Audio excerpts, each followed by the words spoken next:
So kakalabas lang ng Poco F8 series, meron naman tayong parating ang Poco M8 series. So napakalupit na mga series na to. Sa Poco M8 Pro meron tayong Snapdragon 7S Gen 4 at sa Poco M8 naka Snapdragon 6 Gen 3. So kung iisipin mo last year yung mga entry level ni Poco nasa 45 watts, 60 watts, mga ganun yung mga charging niya. Ibahin mo yung Poco M8 Pro. Meron siyang 100 watts of fast charging at mataas na battery na 6,500.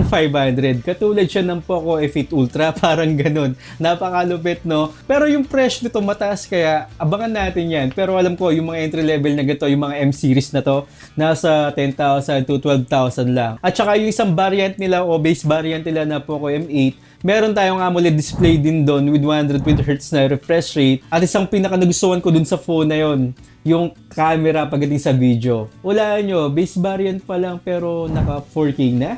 So kung merong 4K yung Poco M8, syempre meron yung Poco M8 Pro. So let's test natin sa channel natin at mag-subscribe kayo sa channel natin na Poltech TV sa YouTube para makita nyo yung gaming test, camera test at marami pang iba. So like, comment, tsaka subscribe lang at mag-iya tayo sa review ng Poco M8 series.